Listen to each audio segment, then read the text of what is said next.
Il me fait maintenant extrêmement plaisir de vous présenter Monsieur Jean-Louis Roy, qui a accepté de venir vous partager son analyse des opportunités de collaboration interinstitutionnelle dans l'espace de la francophonie et plus particulièrement en Afrique. Monsieur Roy vient de publier un nouvel ouvrage, Bienvenue en Afrique, le chantier du siècle, et c'est d'ailleurs de cet essai qu'il proviennent ses analyses. Je vais faire un très bref survoi de la carrière de M. Roy, car celle est très riche et diversifiée que cela nous prendrait tout le temps requis pour la décrire. Universitaire, journaliste, diplomate, Jean-Louis Roy a été directeur quotidien montréalais Le Devoir, délégué général du Québec à Paris, secrétaire général de l'Agence intergouvernementale de la francophonie, actuellement l'Organisation internationale de la francophonie, et président de Droit et démocratie. Jean-Louis Roy est aussi le fondateur de l'Observatoire mondial des droits de l'homme qu'il a créé en 2008. De 2001 à 2007, il a été chancelier de l'Université Sainte-Anne en Nouvelle-Écosse. Jean-Louis Roy est directeur honoris causa des universités de Moncton, de Sainte-Anne et d'Ottawa. Il a été décoré par plus de 25 pays. Il est aussi Paul Harris Fellow de la Fondation du Rotary International. Monsieur Jean-Louis Roy a été nommé président-directeur général de Bibliothèque et Archives nationales du Québec par le Conseil des ministres le 16 mai 2018. Monsieur Roy sera disponible après le panel de discussion à compter de 12h15 sur ce même lien pour répondre à vos questions directement. J'aimerais passer le mot à Monsieur Roy. Bien. Voilà, madame, vous avez oublié une chose en me présentant, c'est mon lien qui se consolide avec le Bureau canadien de l'éducation internationale. Voilà qu'en quelques brèves semaines, je me trouve pour la deuxième fois avec vous et avec grande joie. Écoutez, d'abord, je voudrais saluer les 1,2 milliard d'enfants et d'étudiants qui, dans les 6 derniers mois, ont été, pour des raisons que vous connaissez, privés pour un temps bref, de l'offre de services éducatifs auxquels ils étaient habitués et auxquels ils avaient droit. C'est quand même un événement énorme qu'à travers le monde, 1,2 milliard d'enfants se soient retrouvés hors des écoles. C'est dire que cette pandémie a frappé le monde très durement. Cependant, cette pandémie n'a pas changé, je crois, pour l'instant en tout cas, les fondamentaux du monde, les nouveaux, je dirais, fondamentaux du monde. Madame la présidente du Bureau canadien vient de parler de mon ouvrage « Bienvenue en Afrique ». En fond, c'est une trilogie. Il y a 3 ans, on a publié, je dis on parce que je dirigeais une équipe de 25 personnes dans 25 pays différents. On a publié un ouvrage qui était Bienvenue dans le siècle de la diversité, la nouvelle carte culturelle du monde. Deuxième ouvrage de cette trilogie, Bienvenue en Afrique, le chantier du siècle, qui est paru cette année. Et on fera paraître l'année prochaine Bienvenue à Shanghai 2040. On aura donc couvert au plan de la carte culturelle du monde, de la planète, avec un arrêt très long en Afrique, Bienvenue en Afrique, et un arrêt très long en Asie, Bienvenue à Shanghai. Je ne suis pas un spécialiste de la coopération interuniversitaire, même si j'ai eu la chance d'enseigner à l'université et de me retrouver au cours de ma vie professionnelle dans de très nombreuses universités à travers le monde. Ce que je voudrais faire avec vous, c'est plutôt évoquer la nouvelle carte mondiale dans laquelle nous devons nous habituer tranquillement à vivre. Et il s'agit d'un changement très profond, d'un changement radical. Je partirai de 2 nouvelles qui nous sont tombées dessus ces derniers jours. La première, c'est la signature d'un accord de libre-échange entre les 15 pays d'Asie Among 15 countries of Asia, 2,3 milliards de personnes. about 2.3 billion people. Lorsque l'Inde va se joindre, et on dit que l'Inde va se joindre, ça voudrait dire 3,7 milliards de personnes, plus de 50% de l'humanité. And that will represent 50% of the world's population. Alors, des pays qu'on ne voyait pas, en tout cas à cette phase-ci, entrer dans ce genre d'accord avec la Chine. Je pense au Japon, je pense à la Corée. And here I'm thinking about other countries, Korea, Et d'autres China, Japan. ont signé cet accord. Others have signed this agreement. Et la séance de signature s'est faite par Zoom ou Signing l'équivalent. ceremony Et was on done over Zoom. a donc vu 14-15 chefs d'État There were 14 or 15 heads of state sur petit écran on redéfinir little leurs screen, relations économiques. and they redefined their economic relationship. En même temps, le ministre de l'Immigration du Canada At the same time, the Minister of Immigration of Canada annonçait une augmentation importante des cibles concernant l'immigration au Canada. Et un groupe s'est constitué au pays, vous le savez, vous avez vu ça dans la presse la semaine dernière, avec un objectif de porter la population du Canada à 100 millions d'habitants. Donc, ces deux nouvelles sont intéressantes d'abord parce qu'elles nous parlent des changements du monde. Il y a eu, et c'est une donnée absolument fondamentale, et on doit vivre avec ça désormais aussi loin qu'on puisse voir dans l'histoire, ce que l'OCDE a appelé le basculement de la richesse de l'Ouest vers l'Est du monde, et à l'Est du monde, en particulier vers la Chine, mais pas exclusivement, basculement de la richesse, je cite l'OCDE, de l'Ouest vers l'Est et le Sud du monde. Une donnée fondamentale, absolument radicale, qui a changé la capacité de l'humanité de produire la science, la technologie, de diriger les finances, le commerce. Tout est dans tout dans cette affaire du basculement de la richesse. En même temps, on n'a pas beaucoup de temps pour élaborer malheureusement, mais en même temps qu'il y avait ce basculement de la richesse, qui est une immense affaire. Ce n'est pas simplement le basculement de l'appareil industriel, c'est la capacité de produire la richesse qui a été basculée. Aujourd'hui, on produit la richesse, la science, la technologie, dans plusieurs points de la planète. Ce n'était pas vrai de la même manière, en tout cas, ce n'était pas vrai tout simplement dans l'après-guerre et disons jusqu'au début des années 90. Deuxième grand changement, deuxième grande mutation, à partir duquel on doit essayer de comprendre ce qui nous attend, c'est évidemment l'entrée de l'humanité dans l'ère numérique. Si on avait eu le plaisir de se parler il y a 30 ans, on aurait parlé de l'ère numérique comme d'une affaire qui allait peut-être, on ne savait pas trop, il y avait quelques centaines de milliers, quelques millions de personnes qui étaient connectées. Aujourd'hui, c'est 5 milliards et on va vers 6,2 milliards de personnes connectées, plus tout ce qui sera connecté avec la 5G et tout ce que vous savez qui est en train de se produire à travers le monde. Donc, basculement de la richesse, entrée dans l'ère numérique, qui est véritablement l'entrée dans une nouvelle civilisation. C'est entrer vraiment dans une nouvelle civilisation. Et troisième grand élément, je laisse de côté les questions environnementales, qui sont majeures cependant. Troisième grande donnée qu'on doit avoir à l'esprit, c'est le jeu démographique mondial.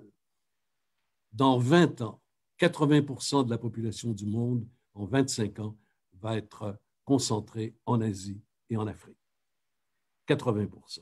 C'est un changement majeur. Si on avait le temps, ce sera intéressant de le faire, on le fait dans les ouvrages que je mentionnais tantôt, comment la carte démographique du monde a changé depuis 125 ans. Elle est en train de connaître un bouleversement profond. 2,4 milliards d'êtres humains vont naître dans les 25 prochaines années dans le sud de l'Asie et sur le continent africain. Quelque chose donc de très fondamental nous enveloppe désormais. L'Occident n'est pas en train de disparaître, ce serait absurde de penser ça. Mais l'Occident doit se penser maintenant dans un nouvel ensemble où il n'est plus aux commandes de tout, où il n'est plus celui qui initie tout, où il n'est plus aussi celui qui définit les règles et les normes. Et moi, j'ai regardé en particulier l'Association de coopération de Shanghai, qui est l'espèce d'OCDE de l'autre côté du monde, ce nouveau monde puissant, pour découvrir que là est en train de s'élaborer un grand nombre des normes qui risquent de gouverner notre monde dans les prochaines décennies. Qu'est-ce que ça signifie? Ça signifie que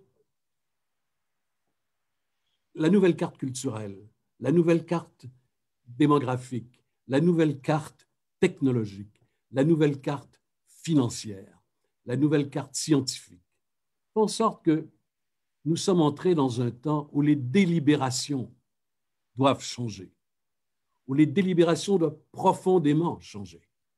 Et il est certain, quand on lit les grands penseurs asiatiques actuels, certains grands penseurs africains aussi, on va y revenir tout de suite, il est certain, je cherche ma montre parce qu'on m'a dit 15 minutes, il est certain que le dialogue, le rapport entre les institutions va se transformer radicalement dans les 20-25 prochaines années. C'est en train de se faire au moment où on se parle. Un nouveau paradigme, difficile à comprendre, il est neuf, il est nouveau, il est vaste. Il est multidimensionnel, il est universel. L'ère numérique, elle est partout. Le passage de la richesse ou de la capacité de produire la richesse, ça se développe partout aussi. La démographie, elle affecte tout le monde. Et je prenais l'exemple du Canada, tantôt de ce groupe qui dit on a besoin en 2040, 2050 au Canada, si on veut compter, si on veut être autre chose que la principauté d'Andorre dans le monde, se dépêcher et acquérir 100 millions d'une population qui devrait, selon eux, atteindre 100 millions. Quid pour l'Afrique de tout cela? Pour l'Afrique, on a tous un choix à faire. Ou on est, et les deux options sont respectables, ou on est attaché à la narration post-Seconde Guerre mondiale et post-indépendance. La narration que la Banque mondiale, que le FMI, que l'OCDE et d'autres, avec puissance, ont mis dans les systèmes, dans nos débats, dans nos esprits. Et il y a une partie de cette narration qui est vraie, qui est bonne, qui est intéressante. On ne peut pas tout rejeter. Mais il y a une autre narration qui émerge en Afrique maintenant. Vous savez, il y a 745 think tanks en Afrique, 604 en Afrique subsaharienne, 81 en Afrique du Nord. L'Université de la Pennsylvanie dresse l'inventaire des think tanks mondiaux tous les ans.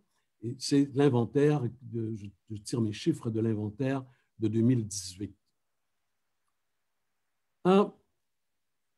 Qu'est-ce que les Africains ont à dire sur leur continent? C'est d'abord ça qui devrait nous intéresser. Qu'est-ce que les Canadiens, les Français, les Britanniques, les Hollandais, c'est intéressant, ce qu'on a à dire sur l'Afrique, mais c'est surtout ce qui concerne l'Afrique. Ce qui concerne la croissance démographique africaine, le doublement de la population et tout ce que ça implique. Le doublement des villes, de la population urbaine, le besoin d'intégrer dans les systèmes scolaires, on est près de notre sujet, des centaines de millions d'enfants.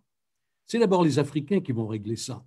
Ce n'est pas nous, pas de l'extérieur qu'on va le régler. Ce qu'on peut faire de mieux, c'est de les entendre, de les soutenir et d'arrêter de penser l'Afrique à partir uniquement de ses gouvernements. L'Afrique, c'est des sociétés, ça doit être des sociétés civiles, ça doit être des organisations professionnelles, ça doit être des organisations industrielles. Et l'enquête qu'on a faite, je n'ai pas le temps d'entrer dans beaucoup de détails, montre aujourd'hui, au-delà de ces 745 think tanks où on parle de tout, de l'environnement, de l'organisation des villes, de la sécurité, de l'éducation, etc., etc. Il y a de plus en plus, au niveau des banques, au niveau des gens d'affaires que je viens de mentionner, au niveau des professionnels, les architectes, les comptables, etc., des organisations pan-africaines qui se développent et qui ont quelque chose à dire sur l'Afrique et sur l'avenir de l'Afrique. Il y a une narration nouvelle qui émerge du continent africain. Nous ne l'entendons pas beaucoup parce que les Africains n'ont pas pris encore le contrôle de l'information qui les concerne. L'information qui concerne l'Afrique nous vient, je ne dirais pas 9 fois sur 10 ou davantage, de sources extérieures à l'Afrique elle-même.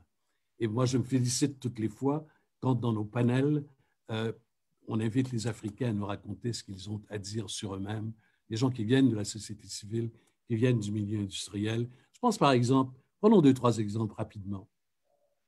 Les sociétés africaines, à capitaux africains, sont inscrits aux bourses, à l'une des 9 bourses du continent, et qui aujourd'hui travaillent, vendent leurs produits dans 8 pays, dans 12 pays, dans 15 pays, dans 18 pays. C'est nouveau, cette expansion. Je vois des sociétés de plusieurs pays, je ne veux pas les nommer. Je lisais ce matin dans la presse africaine que la Tunisie lance une grande opération, elle a déjà été très présente en coopération sur le continent, lance une grande opération de ces sociétés vers le continent, un peu comme le Maroc l'a fait, comme l'Égypte le fait, comme le Nigeria le fait, comme l'Afrique du Sud le fait, comme le Kenya le fait. Il y a toute une montée d'une classe industrielle africaine et on a besoin que ces gens-là réussissent. On a besoin que ces gens-là créent l'emploi. Et voilà pourquoi, parlant à des gens qui disposent de ressources en formation, je vous dirais, pensez la coopération en termes d'investissement. L'Afrique n'a pas besoin de se faire raconter un roman sur ses difficultés. Elle les connaît. Elle a besoin d'investissement. Elle a besoin qu'on vienne en soutien, si cela nous intéresse, si on pense que notre intérêt est là, et je crois qu'il est là, notre intérêt comme Canada, comme pays, on a intérêt à ce que l'Afrique réussisse. Ce sera compliqué. Comment intégrer 1 milliard d'enfants qui auront moins de 18 ans, pas dans un siècle, dans 25 ans, dans les 25 prochaines années? Comment intégrer dans les systèmes scolaires africains des centaines de millions d'enfants? Là, il y a une immense tâche pour les universités. Quelle sorte de système scolaire on peut aider les Africains à construire? Comment on peut mettre au service de ces systèmes le numérique? Quelle sorte de banque on peut créer pour répondre à ces besoins immenses dus à la croissance démographique? Et on pourrait faire un débat sur la croissance démographique. La Chine a doublé sa population dans les 30 dernières années. Elle est passée du plus grand pays le plus pauvre du monde à la 2e puissance économique du monde. Comment on peut venir en appui au développement de l'Afrique quand on est des universités du Canada? Quels sont les domaines que l'on identifie conjointement, mais vraiment conjointement, en écoutant d'abord les Africains? Développement urbain, questions environnementales, soutien à la création d'entreprises, développement de l'utilisation des technologies. Vous savez, en 2040, il va y avoir 3 grandes régions du monde, il va y avoir plus d'1 milliard d'internautes, la Chine, l'Inde et l'Afrique. Donc, ma contribution peut-être ce matin, c'est de dire, dans ce monde dont les fondamentaux sont en train d'évoluer d'une façon forte et d'une façon, je crois personnellement, durable, comment venir en appui à ce que les Africains souhaitent faire avec leur continent? Moi, j'ai vu, c'est l'enquête qu'on a menée, des entreprises, des initiatives d'une très grande qualité sur le continent africain, par des femmes, par des jeunes, par des regroupements, j'en parlais tout à l'heure, aussi par certains gouvernements, certains éléments de certains gouvernements. Les gouvernements en Afrique sont comme les nôtres, il y a des points forts, il y a des points faibles. On entre dans un moment de très nouvelles délibérations. Et pour l'Occident et pour le Canada, comment quelle délibération entre nous pour entrer dans le nouveau paradigme, pour être ceux qui sont des partenaires horizontaux plutôt que des partenaires verticaux. On n'est plus dans une hiérarchie. Le monde est en train de changer d'une telle manière qu'on ne sera plus dans la même hiérarchie qui coordonnait, qui décidait, qui finançait ou non, qui imposait des conditionnalités ou non, qui portait jugement ou non, qui définissait une politique et la contredisait en même temps. Autre chose est en train d'apparaître. Comment, je dirais, nous installer dans cette nouvelle mondialisation? J'ai lu, en terminant, je trouve que l'AUF, je salue le recteur qui est avec nous et je salue les autres panélistes évidemment, que la définition de la mondialisation que retient l'AUF maintenant est très près de ce que je viens de dire. D'entrer, franchir un pas de porte vers un monde nouveau qui implique des comportements nouveaux. Par exemple, combien d'étudiants canadiens allons-nous envoyer étudier dans les institutions africaines? Peut-être, il faut réfléchir à ça. Combien de thèses conjointement dirigées par des chercheurs dans les institutions africaines et dans les institutions du Canada? Combien d'offres libres de tout frais, etc. Pour un temps, en tout cas, les universités canadiennes ensemble sont-elles prêtes à monter et mettre à la disposition une véritable offre?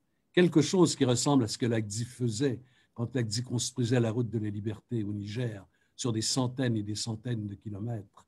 Pas des pourboires occasionnels qui sont prévus pour quelques années et qui sont des grands chiffres, mais pour 54 pays. Quelque chose qui est une véritable contribution, qui répond à la demande africaine sur les questions de la ville, qui va être considérable. Chaque ville africaine qu'on voit va doubler de population dans les 25 prochaines années. Et il se crée en Afrique aujourd'hui, comme il se créait en Chine il y a 25 ans, il y a 20 ans, il y a 15 ans, des villes nouvelles. L'Afrique crée des villes. Tous les jours, il y a des villes qui se créent.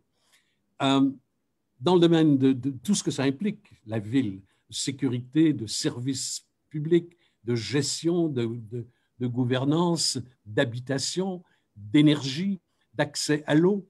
Est-ce qu'il y a un prisme qui intéresse le Canada en particulier, pour lequel on a une véritable compétence? Je vois que le CRDI a des grands programmes avec l'Afrique sur l'intelligence artificielle. Ça, c'est l'autre élément. Comment partager avec les sociétés africaines, les sociétés, je veux dire les entreprises africaines, pas simplement Société Générale, mais les entreprises, les business africaines, les outils les plus performants. Ces sociétés dont je parlais tantôt, qui opèrent maintenant dans 16 pays, africaines, dans 12 pays, qui font que le commerce interafricain est passé de 12% à 20%, sans compter l'informel. Elles ont besoin en termes d'analyse, etc., de certaines des ressources dont on dispose. Investir. L'Afrique n'a pas besoin d'aide publique. C'est terminé, cette période-là. Elle en a besoin s'il y a une crise alimentaire quelque part, s'il y a Ebola revient, il y a des cas, évidemment. Mais en général, l'Afrique n'a pas besoin d'aide publique. On a connu ce régime-là. On l'a connu depuis la fin, depuis les indépendances, avec les résultats qu'on voit. L'Afrique a besoin d'investissement. Et je termine en disant, prenons bien conscience que nous ne sommes plus les seuls interlocuteurs de l'Afrique non plus. J'ai parlé tantôt, en commençant mon intervention, de cette nouvelle zone de libre-échange que la Chine vient de créer avec les pays de l'ASEAN. Si vous étiez africain, peu importe d'où vient l'investissement, si les conditions sont convenables, vous allez accepter. Et l'investissement vient. Il vient d'où? Il vient du Vietnam, il vient de la Thaïlande, il vient de la Corée, il vient du Japon, il vient de l'Inde, il vient de la Turquie, il vient des États du Golfe, il vient de la Chine. nous ne sommes plus seuls, y compris dans les secteurs de l'éducation. Je pense que j'ai dépassé mon temps. Je m'en excuse. J'aurais plein de choses que j'aurais aimé aborder avec vous, peut-être dans la période des questions. Je vous remercie. Monsieur Roy, je vous remercie pour votre présentation et pour évoquer une image vivante de l'image émergente de la nouvelle carte du monde, des multiples dimensions démographiques, scientifiques, culturelles, technologiques, quoi que ce soit. En tant qu'éducateur international, nous nous trouvons en première ligne de ces changements profonds et radicaux qui sont en train de se produire.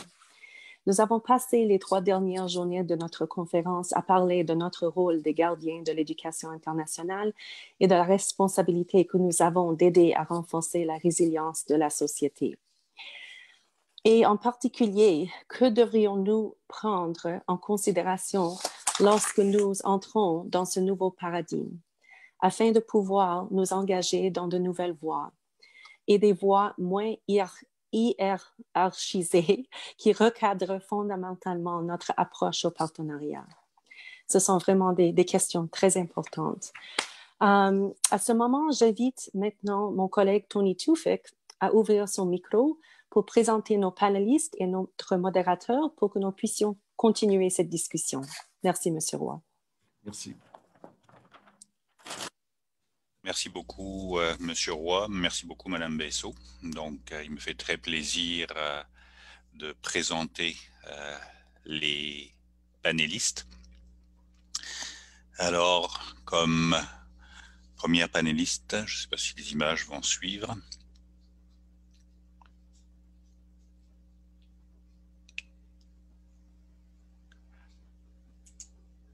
Parfait. Donc, comme première panéliste, il nous fait très plaisir d'accueillir Madame Magda Foussaro, rectrice de l'Université du Québec à Montréal.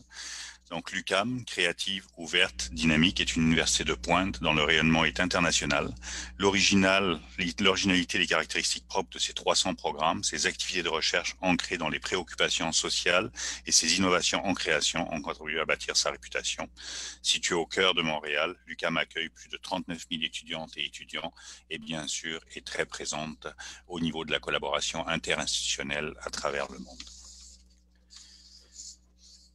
Comme deuxième panéliste, nous fait un grand honneur d'accueillir le professeur Slim Kalbous, le recteur de l'Agence universitaire de la francophonie. Donc l'AUF qui a été créée en septembre 1961 sous le nom de l'Association des universités partiellement ou entièrement de langue française au PELF. L'AUF célébrera son 60e anniversaire en 2021. Elle est physiquement présente dans 40 pays et compte aujourd'hui 1007 établissements membres, universités, écoles, centres de recherche, réseaux institutionnels de chercheurs qui sont répartis dans les 120 pays. Comme troisième panéliste, j'ai le plaisir d'accueillir le professeur Cher Saad Boukamara, qui est président de l'Université de Nouakchott Al-Azharia. L'Université de Nouakchott Al-Azharia, UNA, a été créée en juillet 2016 de la fusion de l'Université des sciences, de technologie et de médecine de l'Université de Nouakchott et de l'Université de Nouakchott. L'Université de Nouakchott est composée de 4 facultés, d'un institut, d'un centre et de plusieurs laboratoires de recherche, dans la faculté des lettres et sciences humaines, la faculté des sciences juridiques et économiques, la faculté des sciences et techniques, la faculté de médecine et l'Institut universitaire professionnel. Et enfin, il me fait très plaisir de présenter le modérateur de ce panel, donc M. Adel El-Zaïm, dirigeant principal de l'internationalisation à l'Université d'Ottawa, au sein du vice-rectorat international et francophonie. Monsieur El-Zaïm a déjà détenu des postes de directeur général du Bureau international à l'Université de la Colombie-Britannique UBC et à l'Université de Sherbrooke. Il a aussi été spécialiste de programme principal au Moyen-Orient et Afrique du Nord au sein du Centre de recherche pour le développement international du Canada, le CRDI. Monsieur El-Zaïm est président de l'Association of International Education Administrators, la AIEA, et il détient un doctorat en linguistique de la Sorbonne. Alors, je vous remercie à tous et toutes. Et Monsieur El-Zaïm, je vous passe la parole pour la modération et l'animation de ce panel. Merci beaucoup, Tony. Bonjour, mesdames et messieurs. Je voudrais commencer très rapidement en remerciant le BCI, bien sûr, d'avoir conçu ce panel dans le cadre de la conférence annuelle du BCEI et de nous avoir invités à faire partie de cette conférence. J'ai assisté à plusieurs séances de la conférence et je trouve que c'est vraiment un succès phénoménal. Je félicite mes amis du BCEI de nous avoir réunis. C'est une occasion d'entendre des vieux amis, des nouveaux amis parler et échanger sur l'internationalisation de l'enseignement supérieur, sur la collaboration internationale. On a traité des sujets qui vont de l'appui aux étudiants jusqu'à notre rôle dans l'atteinte des objectifs de développement durable des Nations Unies, de l'ONU. Donc, c'est vraiment génial. Je suis vraiment honoré personnellement aujourd'hui de faciliter ce prestigieux panel. Nous allons parler de collaboration internationale et interinstitutionnelle dans les pays et bien sûr les établissements, les organisations francophones. Comme vous le savez très bien, la collaboration en francophonie ne date pas d'hier. C'est depuis longtemps, les organisations, les établissements francophones travaillent ensemble. On a vu que l'AUF est fondée en 1961. M. Roy connaît très bien cette collaboration francophone aussi. Il en était un des leaders depuis très longtemps. Et si personnellement j'ai réussi un jour à faire un doctorat, c'est justement grâce à la francophonie qui m'a appuyé et qui m'a aidé, qui m'a permis de me développer. On a beaucoup de collaborations, des collaborations bilatérales, des collaborations multilatérales entre des établissements, établissements à établissements, entre des pays, entre des organisations, et nous avons même nos propres organisations comme l'AUF, l'OIF et tous les opérateurs de ce contexte. On a vu aujourd'hui avec M. Roy comment le monde et le contexte mondial, régional et national changent très, très régulièrement.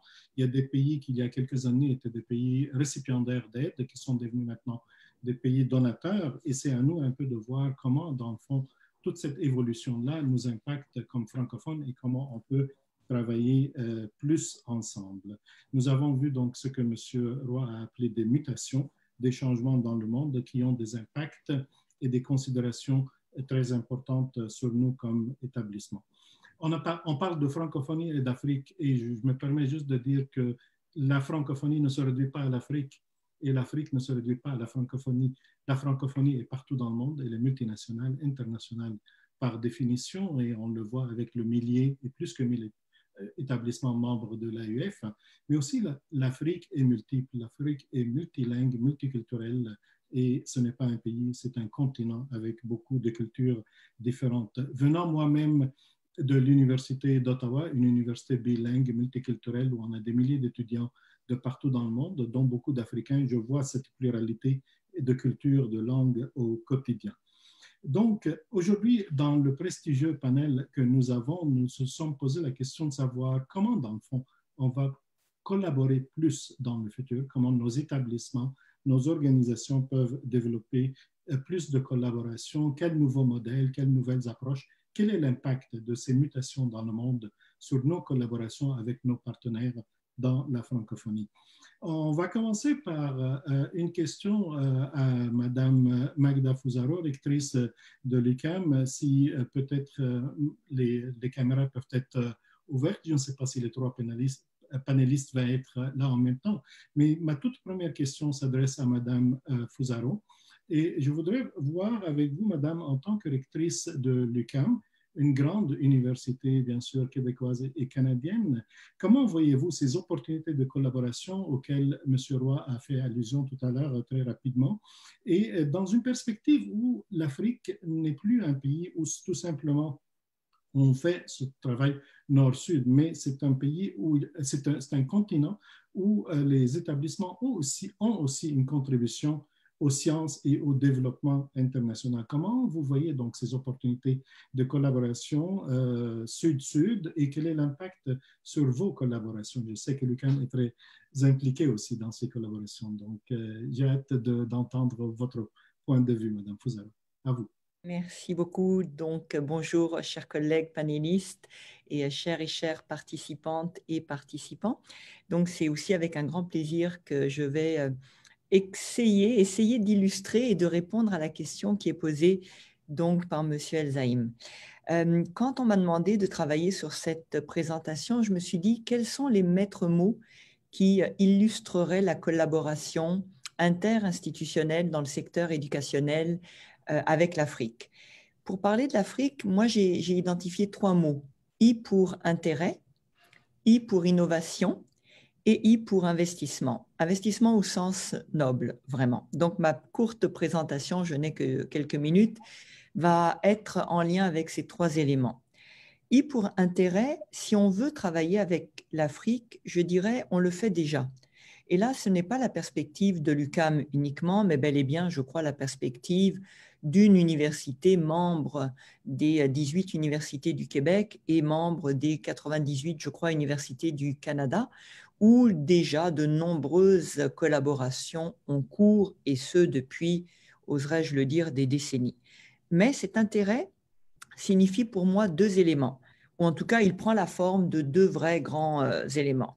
Un, c'est une alliance concertée pour travailler avec les diverses unités des différents pays d'Afrique. Parce qu'il y a un aspect qui ne me plaît pas dans ce que j'entends. Je suis désolée, moi j'aime beaucoup jeter des petits pavés dans la mare. L'Afrique ne peut pas être uniforme. C'est un continent avec une diversité extraordinaire, des particularités, des modes d'éducation différents. Donc c'est les pays d'Afrique et non pas seulement l'Afrique, je crois. Et à cet égard-là, d'ailleurs, nous sommes, je trouve, au Canada, assez choyés de pouvoir traiter de la diversité. Donc, quand on parle de l'intérêt, si on veut collaborer, il faut vraiment mettre en œuvre ce que j'appelle une alliance concertée. Donc, le terme le dit, alliance, s'entendre, concerter. Comment les définir, ces modalités de concertation? Concertation scientifique, bien sûr. Je ne traiterai pas de tout le réseau de l'éducation allant du primaire au secondaire ou lycée pour certains pays ou collégial, dépendamment des systèmes éducatifs, mais bel et bien uniquement de la portion universitaire. Et même dans la portion universitaire, la collaboration scientifique est très riche, différente en fonction des contextes, des besoins de nos collègues qui les expriment ou de l'intérêt des universités canadienne et à cet égard québécoise, et je réduis la petite boîte de l'UQAM. Le deuxième élément, si on va vers l'alliance, il faut aussi voir qu'est-ce qu'on veut faire dans une alliance. Dans la définition que l'on aurait, je pense qu'il faut viser, et c'est un peu ce que M. Roy nous invite à faire, un renforcement de nos capacités. Pour faire un renforcement de nos capacités, comment renforcer les capacités organisationnelles, scientifiques, économiques. Je n'irai pas sur l'objet politique puisqu'il est hors de notre propos aujourd'hui. Il faut des mécanismes. Ces mécanismes, on les connaît bien généralement, on est habitué. Des mécanismes d'échange, coopération bilatérale, multilatérale, nord-nord, nord-sud, sud-nord, sud-sud. C'est la nouvelle configuration de sud-sud en lien avec ce que nous faisons déjà, qui peut aujourd'hui donner un regard différent sur le travail des équipes de recherche que nous faisons. I pour intérêt, donc comment décliner la concertation et le renforcement des capacités. I pour innovation, et c'est là où je crois qu'on est dans un renversement. L'Afrique a beaucoup avancé et certains des pays d'Afrique avec lesquels l'UQAM travaille, et là je vais être obligée de donner l'exemple UQAM, je ne peux pas multiplier, je ne parlerai pas au nom de tous mes collègues ne connaissant pas leur situation. L'UQAM travaille depuis de nombreuses années, vous l'avez mentionné M. El-Zaïm, avec plusieurs universités, Afrique de l'Ouest, Afrique du Nord, Afrique centrale, un peu moins l'Afrique australe et du Sud, compte tenu des différences peut-être plus linguistiques. Dans l'ensemble des régions d'Afrique ou dans les différents pays, et là je parle juste de la dernière entente que l'on vient de signer avec le Niger, je crois, ce que nous essayons d'établir, c'est de quelle manière nos connaissances, et là je dis les leurs et les nôtres, vont permettre l'établissement, et c'est sous l'égide de l'UNESCO que nous le faisons, vont permettre l'établissement de bureaux de formation non crédités. Donc, vous savez, les universités ont des formations créditées, des programmes accrédités pour lesquelles les gouvernements donnent des diplômes, à travers nous, bien sûr, et de la formation non créditée, mais qui est tout aussi importante, puisque à travers de bonnes pratiques, à travers de l'intelligence collective, nous développons des méthodes de travail, nous développons des curriculums universitaires, nous développons des stratégies d'affaires, de développement, d'innovation. Donc, le I pour innovation, c'est comment redéfinir finalement notre apport les uns et les autres à travers, je dirais, 3 grands éléments qui sont, un, bien sûr, les connaissances. Aujourd'hui, nous échangeons des connaissances. À toute fin pratique, nous donnons accès à de nombreuses recherches. C'est de la recherche libre dans certains cas. Quand elle est subventionnée, il y a des clauses, il faut faire attention aux droits d'auteur, mais nous partageons les savoirs. Recherche de compétences, innovation en compétences, c'est le modèle que je viens de citer avec l'exemple du Niger, où vraiment nous mettons à disposition de nos collègues en les écoutant. C'est très important car M. Roy l'a bien dit, l'Afrique, ça n'a jamais été un modèle unidirectionnel dans le cadre de mon université. C'est toujours les besoins des uns, les écoutes des autres et de quelle manière on construit nos partenariats. Et donc l'échange à travers des partenariats. Ces modalités partenariales sont plus compliquées. Elles font intervenir généralement le rôle des grandes agences. Et là, force est de constater qu'il y a quand même des limites. On peut bien, comme institution, même au sein d'un réseau d'universités comme serait l'Université du Québec, donc réseau francophone établi mais qui collabore, décider d'aller plus loin, mais nous sommes parfois limités par le rôle des agences. Des agences qui ont leurs propres agendas. Donc, c'est une réflexion à laquelle je nous invite. Le troisième I, je ne m'étendrai pas, mais il a été très clairement illustré par M. Roy, c'est l'investissement. L'investissement dans le sens où, aujourd'hui, on parle de diversification des marchés en éducation. Il ne faut pas y voir une logique strictement marchande. Ce n'est pas le vol des cerveaux des uns vers les autres, au contraire. En tout cas, l'UQAM s'est inscrit en porte-à-faux et je porte ce discours-là. On ne veut pas aller chercher les meilleurs, les garder. Non, non, non. On veut échanger, envoyer nos meilleurs et même si on parle des meilleurs, envoyer nos étudiants tout simplement, recevoir les étudiants. L'investissement au sens noble du terme qui permet d'établir des partenariats d'affaires à toute pratique comme on le fait déjà au Canada ou au Québec. Nos chercheurs établissent déjà des partenariats d'affaires et ça rejaillit sur une sphère locale, nationale éventuellement. Je n'irai pas plus loin que le national compte tenu des contextes très différents. La diversification des marchés, entre guillemets, en éducation fait en sorte également qu'il y a, je crois qu'il y a de la place pour tout le monde. Il n'y a pas de compétition. On entend souvent, quand on parle par exemple des diplômes de MBA, on veut être là, on veut être là. Oui, très bien. La France est présente, la Chine certainement est présente, l'Angleterre, le Royaume-Uni, pour ne pas parler de l'Allemagne, certes.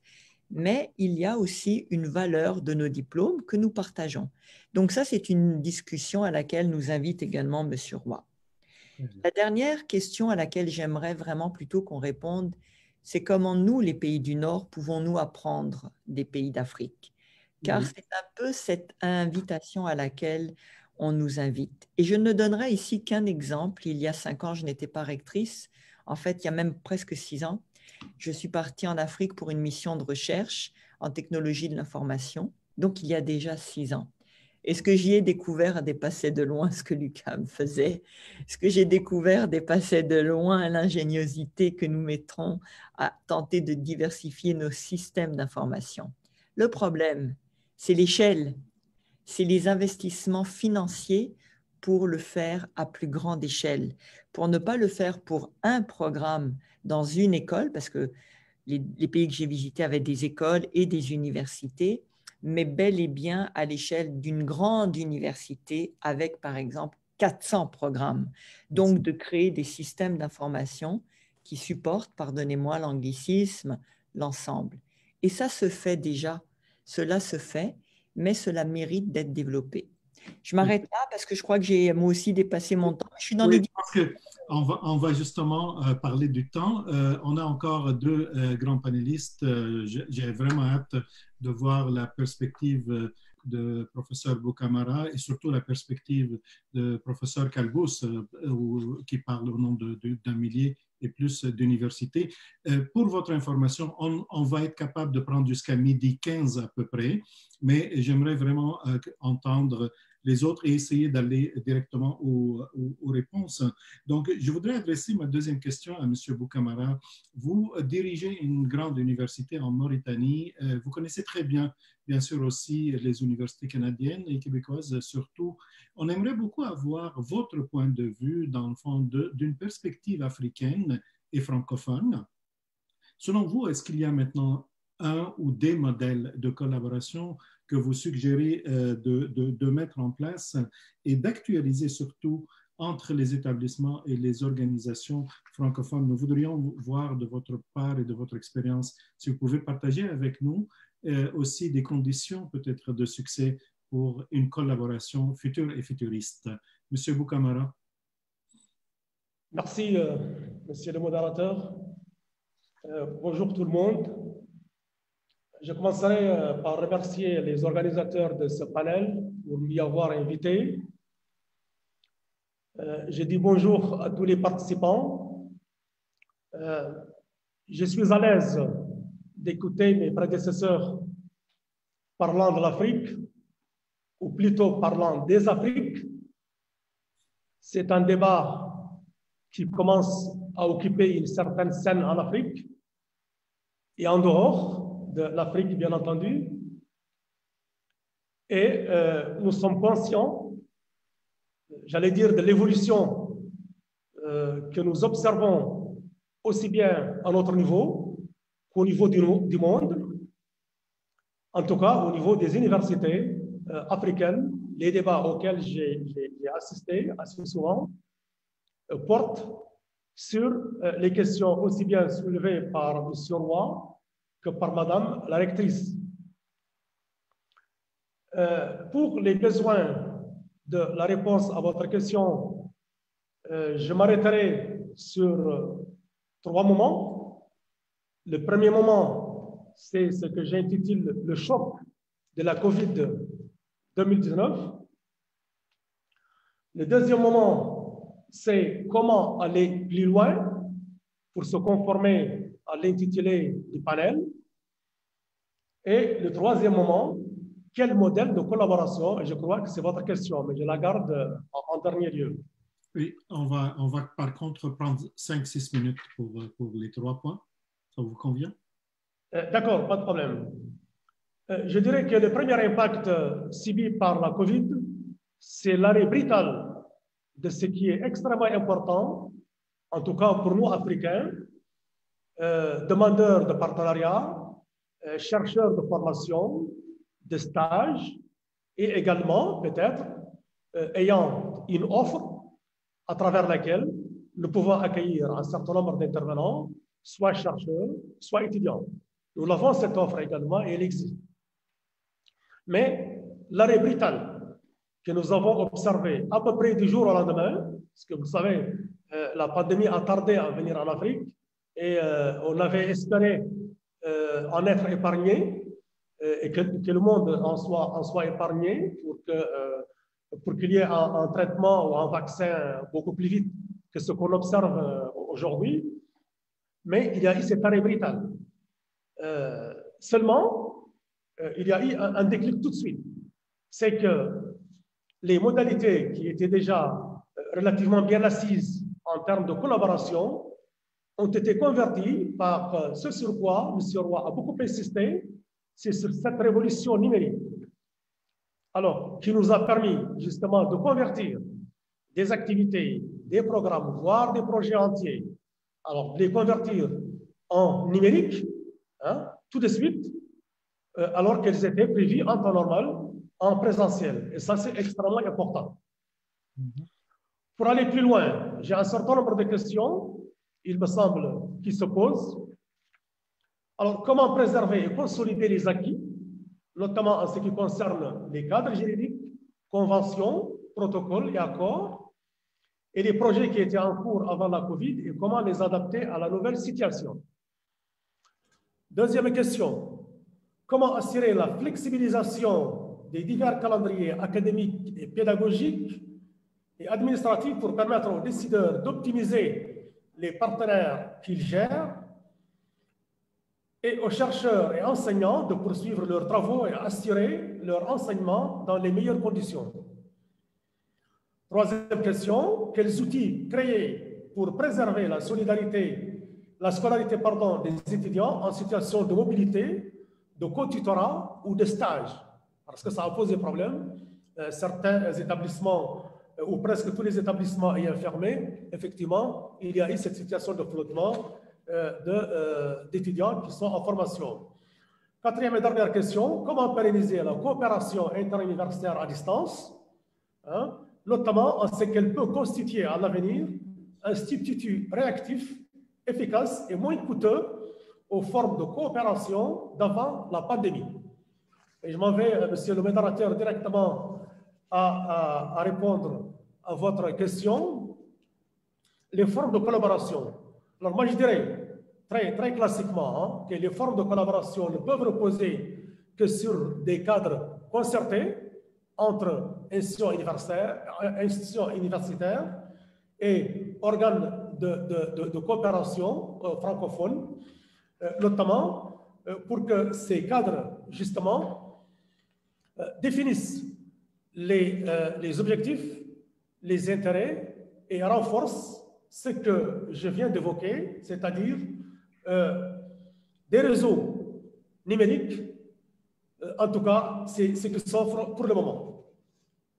Ces concertations pourraient aboutir au développement de plateformes, Fanbook par exemple, pour les cours en ligne libres et gratuits. Madame la rectrice a parlé tantôt de ce qu'ils offrent comme information, et ça c'est extrêmement important. Alors, au niveau de la recherche, je crois que le thème sur la COVID en soi intéresse beaucoup de chercheurs, et je crois qu'il y a en matière à réfléchir justement par rapport à tout ça. Alors, de façon concrète, et dans le cadre de la coopération internationale en matière d'enseignement supérieur et de recherche scientifique et technologique, il s'agit de procéder à la signature d'accords de partenariats bilatéraux ou multilatéraux permettant d'améliorer la visibilité internationale des établissements publics d'enseignement supérieur et de recherche, d'accroître la capacité à attirer au sein des établissements les chercheurs, les enseignants-chercheurs, les doctorants et les étudiants étrangers, soutenir la mobilité internationale, favoriser l'échange de connaissances, l'apprentissage mutuel et le développement d'activités conjointes dans ces domaines, développer la participation de ces établissements à des réseaux institutionnels de coopération et d'échange, assurer une présence durable à l'international à travers des projets conjoints, soit sur financement propre ou par appel à projet. Ce sont là les quelques idées que j'ai voulu partager avec vous, compte tenu du temps restant à votre disposition pour d'éventuelles questions. Je vous remercie, monsieur. Merci beaucoup, monsieur le recteur. Merci de cette collaboration et surtout merci de la liste des questions que vous avez posées. Je pense que si on pose les bonnes questions, on a de très bonnes chances d'arriver aux bonnes réponses. Il me fait plaisir maintenant de poser cette question à monsieur Slim Kalbous. C'est une question vraiment, je dirais, différente parce qu'on parle d'établissement et d'organisation, de regroupement de ces établissements-là. Donc, on vit, comme vous le savez, dans un monde où les enjeux mondiaux nécessitent maintenant des efforts plutôt collectifs. On le voit avec la pandémie actuelle, il n'y a pas un seul pays qui peut résoudre une pandémie. Le mot lui-même le dit pandémie partout dans le monde. Et ces problèmes-là menacent la planète aussi bien au niveau local qu'au niveau régional, national et international. Donc, dans ces changements-là, dans la situation actuelle de crise publique, mais aussi avec ces, je dirais, dégénérations parfois entre crises financières, crises politiques, entre autres crises, et surtout, on réalise aussi que ça peut offrir des possibilités, des opportunités peut-être de collaboration qui vont au-delà de ce qu'un seul établissement peut faire. Donc, pour l'AUF, en tant que réseau de plus qu'un millier d'établissements, comment l'AUF exploite ou compte-t-elle exploiter et promouvoir ces nouvelles opportunités de collaboration? Quel modèle vous proposez à la francophonie et comment vous pouvez utiliser cette force du réseau d'universités? Monsieur Calvo, ça vous, s'il vous plaît. Merci beaucoup. Merci beaucoup pour cette question. Merci pour l'invitation également. Alors, vaste sujet. La réalité des choses, c'est que depuis plusieurs années, la coopération multilatérale est en crise. Le modèle de la coopération internationale est en crise. Moi, je pense que la pandémie Covid n'a fait que mettre de la lumière sur cette crise. Elle l'a illustrée avec une seule crise au même moment dans le monde entier. C'est pour ça qu'il y a une prise de conscience collective. Mais le problème existe depuis longtemps. Il n'est pas nouveau. Ce n'est qu'un projecteur différent. Le multilatéralisme, il est en crise par rapport à sa conception et aux procédures de coopération. Nous avons entamé un changement en profondeur à l'AUF par rapport à cela. Et nous voulons carrément changer de paradigme de coopération. Peut-être sur l'AUF, parce que tout le monde ne connaît peut-être pas l'AUF, mais très très rapidement, l'AUF est aujourd'hui considéré comme le premier réseau universitaire au monde. Effectivement, vous l'avez bien voulu le rappeler, avec plus de 1000 universités membres, issues de 119 pays. Ce qui est très important aussi, encore plus important que les 1000 universités, c'est qu'elles viennent de 119 pays différents, au-delà du monde francophone, mais tout le monde entier. Vous avez parlé de l'Afrique. L'Afrique est certainement la zone où on est le plus présent, avec à peu près 400 établissements et universités membres. Nous sommes présents dans 80% des pays d'Afrique et présents avec des équipes localement, travaillent localement avec des bureaux AUF dans 25 pays d'Afrique. Et donc, nous connaissons assez bien les problématiques au quotidien du système universitaire et du système éducatif en général. Et ce changement de paradigme que j'annonçais, il est lié à quoi? Il est lié au fait, il part d'un constat. La plupart des projets que l'AUF portait s'arrêtaient net au moment où l'AUF passait à autre chose. Parce que comme toute organisation internationale, nous avons des programmes sur 2-3 ans, et puis après, il y a des cycles de programmes, et on passe à autre chose. Et la pérennité des programmes était un problème très important. Et du coup, l'impact de ce que nous faisons était faible, puisqu'il n'y avait pas de prise en main des pays qui étaient supposés recevoir cette aide par la suite. Et mon analyse des choses, lorsque je suis arrivé avec l'équipe actuelle, c'est que nous n'avons pas une approche assez co-construite. Et nous n'avons pas une approche qui est ascendante. Et nous n'avons pas une approche qui prend en considération les besoins prioritaires des pays où nous sommes censés je vais dire les choses comme elles sont. Beaucoup de coopérations internationales sont très ascendantes, très protocolaires, très basées sur les projets pilotes, souvent sans lendemain. Pire encore, les fameux projets pilotes créent encore plus de frustration parce qu'elles démontrent ce qui est du possible comme un mirage, avec un laps de temps court et qui ne touche que très peu de personnes. Et ce n'est pas ça la vraie coopération durable et impactante. Pour ce faire et pour changer ce paradigme, nous avons lancé une consultation mondiale inédite, jamais réalisée. Actuellement, on vient de finir l'administration, ça a duré pratiquement tout l'été jusqu'à la semaine dernière. Et cette consultation mondiale, justement, elle a comme objectif d'écouter les autres, de comprendre les besoins, de comprendre les spécificités, de comprendre les différences qu'il y a justement des Afriques, par exemple, mais pas que, parce qu'on a fait cette enquête mondiale dans 75 pays. Ça a dépassé toutes nos espérances, honnêtement. Nous sommes aujourd'hui à 16 000 personnes enquêtées, 13 000 étudiants et 3 000 universitaires et politiques dans ces pays-là. Nous allons pouvoir éditer un livre blanc de la francophonie scientifique, un panorama inédit pour la première fois, où on va vous parler des systèmes éducatifs du primaire jusqu'au doctorat, dans tous ces pays-là, avec leurs avantages et leurs manques. Et nous allons baser notre prochaine stratégie quadriennale 2021-2025 uniquement sur ce qui va ressortir de cette enquête par rapport à des besoins exprimés par les pays hôtes eux-mêmes. dans les relations interculturelles, lorsque les pays riches arrivent à des pays moins riches qui leur proposent de l'aide, culturellement et politiquement, on ne dit pas non, parce qu'on est poli, parce qu'on manque de tout de toutes les façons. Donc, quand un pays vient vous dire, on va vous donner quelques ressources humaines et quelques ressources financières, on dit merci. Voilà ce qu'on dit. Je suis moi-même africain et je sais ce que c'est. Et donc, après, dans la pratique des choses, c'est que l'implication des équipes locales n'est pas très bonne. Le cofinancement est souvent absent des pays hôtes parce que ce n'est pas leur priorité. Et ainsi de suite. Et d'où le problème de pérennité que j'exprimais tout à l'heure. Et donc, l'idée, c'est de dire, construisons ensemble. Faisons ensemble ce que vous devez faire même sans nous.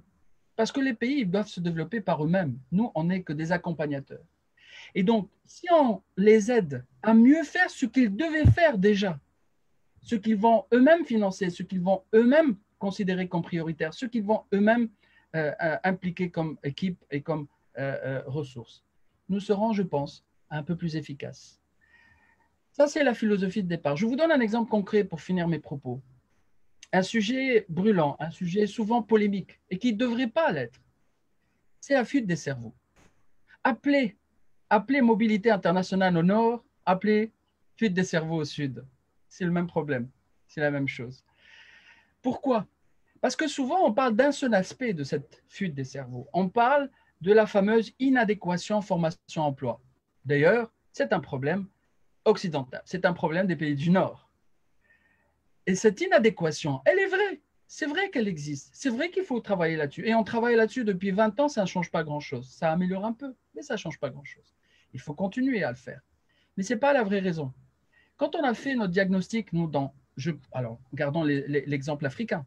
L'exemple africain aujourd'hui, il a un problème majeur, c'est la massification. Et quand on a une massification, on a des problèmes vraiment très structurels, parce qu'il y a le problème de formation des formateurs, il manque énormément d'enseignants à former. Il y a le problème de gouvernance, il n'y a pas assez de gens qui sont capables de gouverner des grands établissements avec l'explosion qu'il y a. Il y a un problème structurel d'Internet. Vous savez que, par exemple, les frais de fonctionnement de 25 pays où nous sommes présents, où l'AUF est présente, c'est une moyenne de 50% de nos frais de fonctionnement sur la connexion Internet. Dans certains pays, ça monte jusqu'à 80% de nos frais de fonctionnement. Donc, nous sommes conscients de ces problèmes structurels. Mais il n'y a pas que ça. Dans ce problème des cerveaux, au-delà de cette inadéquation, il y a la gestion du flux de la formation. Il y a le problème de système d'orientation universitaire. Voilà. Les bacheliers de l'Afrique.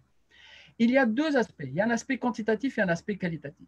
L'aspect qualitatif, c'est comment ils sont orientés, comment détecter la qualité des étudiants ou des élèves, futurs étudiants, par rapport à la filière qu'ils vont faire. Et donc là, on n'a pas de système d'orientation dans la plupart des pays d'Afrique. Dans 3 ou 4 pays d'Afrique seulement, il y a un système scientifique d'orientation avec profilage, etc. Dans tous les autres, c'est presque au hasard, presque selon les ethnies, presque selon la disparité géographique, selon les places disponibles, bref, presque au hasard, je dirais. Et donc, trouver le bon profilage de l'élève, du jeune, du gamin, qui va après trouver carrière en fonction de ce qu'il va faire comme université, c'est fondamental. Et la capacité africaine est limitée, donc on accueille un certain nombre de ces jeunes en Afrique, et puis les autres, ils doivent partir à l'étranger pour faire leurs études parce qu'il n'y a pas de capacité d'accueil. Et donc là, c'est la mobilité internationale. Dans la mobilité internationale, le problème, il est où? C'est que c'est une mobilité internationale selon l'offre, pas selon la demande. C'est une mobilité internationale selon ce que les pays du Nord qui accueillent offrent comme bourse ou comme place. Donc, en fonction des besoins des pays d'accueil, et non pas des pays d'où sortent le flux des jeunes. Et donc, forcément, ils ne reviennent pas. Ils ne reviennent pas parce que souvent, beaucoup d'entre eux ne sont pas formés pour des formations dont leur pays a besoin ou pour des formations que leur pays peut accueillir en termes d'emploi. Donc, ils sont en inadéquation, formation par rapport à la capacité économique de leur pays. Et là, encore une fois, on est dans un système de coopération déséquilibré par rapport à l'offre et à la demande. Voilà très rapidement, pour ne pas être lent, l'idée que je voulais vous transmettre. Merci beaucoup.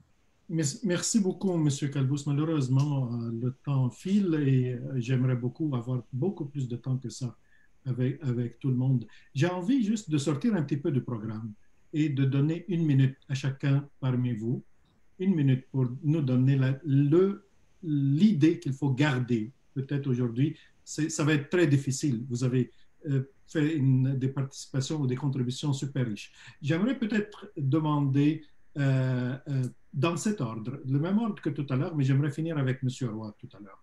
Donc, Mme Fusaro, après ça, M. Boukamara, M. Calbous et M. Roy. 1 minute pour nous laisser un message qu'on va afficher dans notre bureau. J'ai beaucoup aimé le message de M. Camara quand il dit « Il faut qu'on travaille ensemble pour la COVID ». C'est vrai, mais je crois qu'on le fait déjà. Comment mieux structurer cette coopération ? On aura toujours des insatisfaits, on aura toujours des personnes qui, de toute façon, ne veulent pas contribuer. Mais la grande majorité, 1, le fait, 2, est contente de le faire, 3, nous accueillons les étudiants avec plaisir. Actuellement, nous étions tout à l'heure dans le vif d'une discussion justement pour les étudiants internationaux que nous allons accueillir de l'aéroport à l'université. Donc, un message en fait d'espoir, les changements se font. Mais les changements à l'échelle humaine, à moins que mes collègues aient des boules de cristal, sont lents. L'important, c'est de continuer et de persévérer et de ne pas se faire arrêter par ceux qui sont pour moi, on va les appeler les oiseaux de mauvais augure. Ça ne peut pas fonctionner ici, ça ne peut pas fonctionner là. Il y a telle barrière à l'entrée, telle barrière à la sortie. Oui, oui, c'est vrai, mais il y en aura toujours. Sauf qu'on l'augmente, la coopération, et on le fait dans le respect de la diversité. Et ça, je crois que c'est très important. Voilà. Donc, soyez patients et persévérez, soyez optimistes. Monsieur Boukamara. Merci encore une fois. Écoutez, Madame la rectrice, moi je retiens moi-même, je suis un ancien boursier du Canada et je connais très bien la qualité de l'accueil et du séjour et je sais que c'est l'un des meilleurs au monde. Ça, je peux en témoigner personnellement. Et donc, je crois qu'aujourd'hui, étant de l'autre côté, décideur, entre guillemets, ayant en tout cas en charge la mission de vous entretenir aujourd'hui par rapport aux perspectives de collaboration, je crois qu'il y a un acquis, effectivement. Cet acquis est là. Vous venez de le soulever. J'ai dans ma seule université à peu près une centaine de conventions avec à peu près des pays de tous les continents. C'est vrai.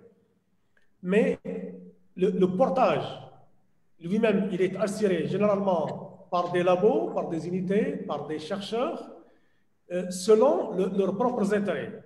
Moi, ici, l'appel que je veux lancer, c'est que nous, en tant qu'institution, que nous soyons les porteurs, les soutiens de ces projets, que nos étudiants, nos chercheurs essayent de trouver ça et là, que l'accompagnement soit là, permanent, et que l'on utilise les technologies que nous impose la COVID, malheureusement. On espère le plus court possible, mais on espère quand même que mais il faut quand même y aller. Merci. Monsieur Boukamara. Monsieur Calbous, le dernier mot, en 1 minute, qu'est-ce que je dois accrocher dans mon bureau demain?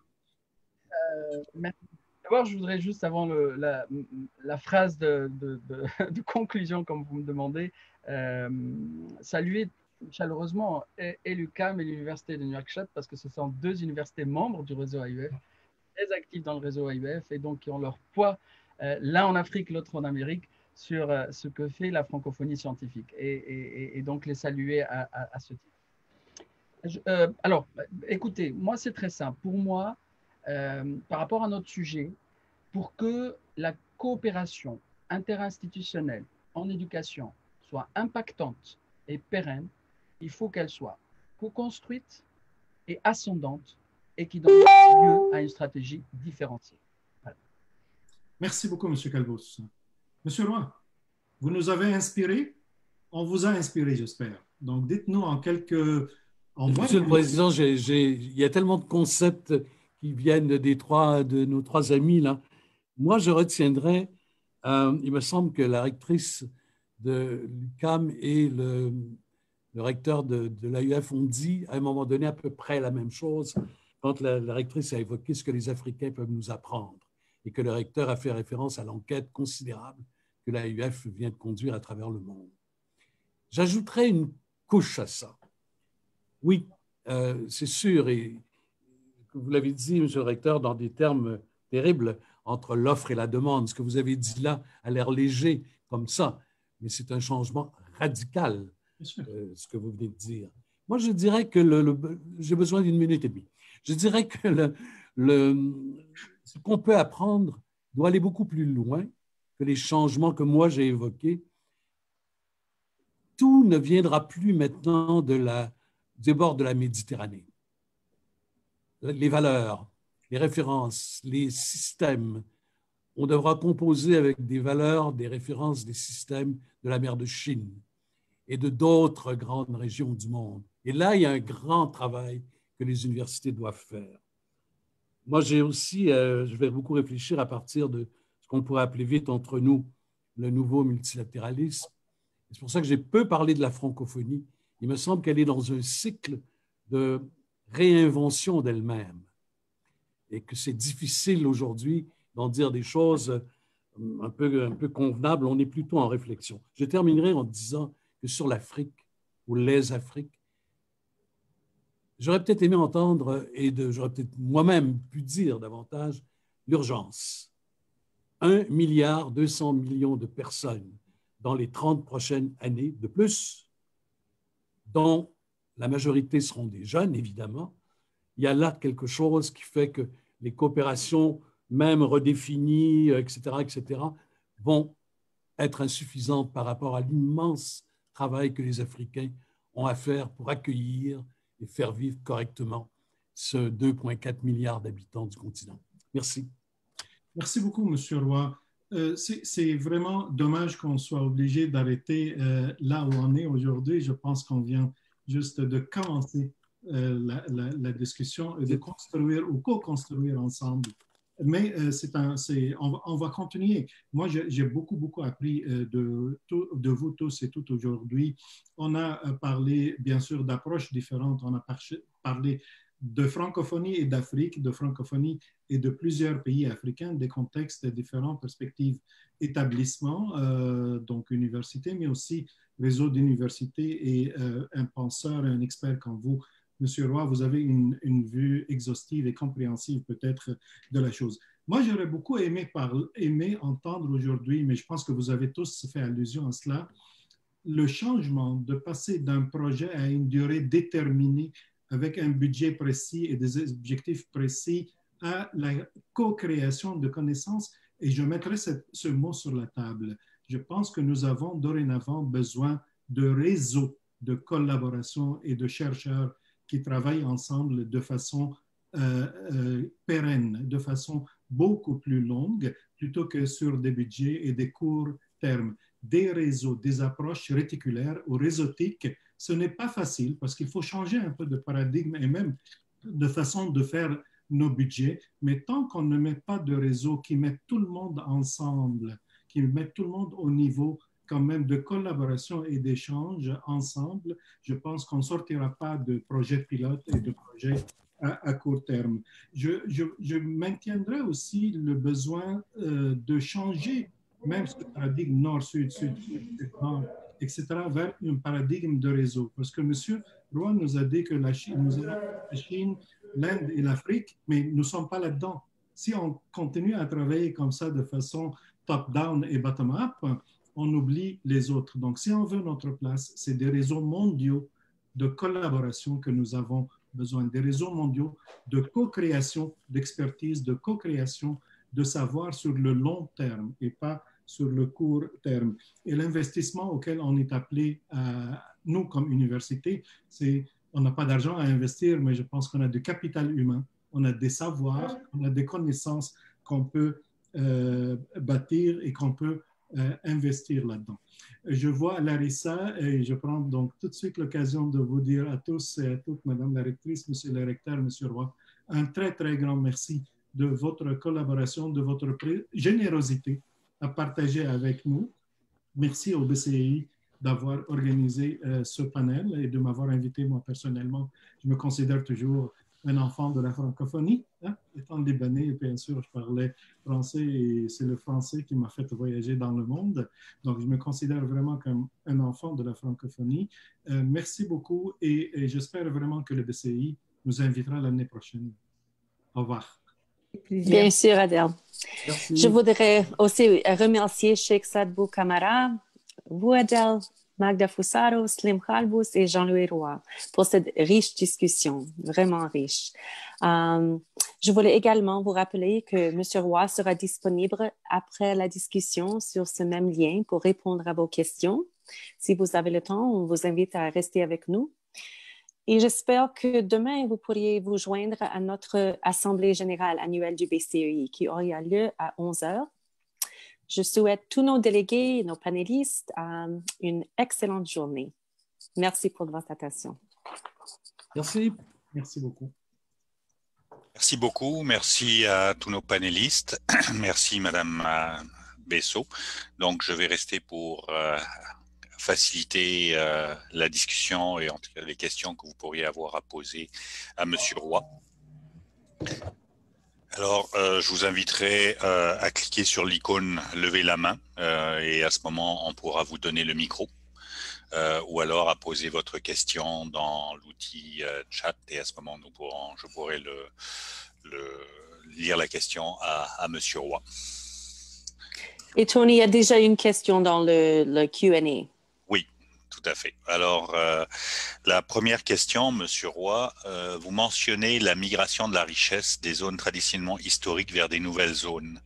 Comment voyez-vous la présence de plus en plus importante en Afrique de certaines nouvelles puissances qui ont aussi des objectifs géostratégiques? Plus précisément, comment l'Afrique peut-elle se sortir gagnante de ce nouveau jeu de puissance? Écoutez, c'est une question majeure. On va prendre le temps d'y répondre correctement. Le monde entier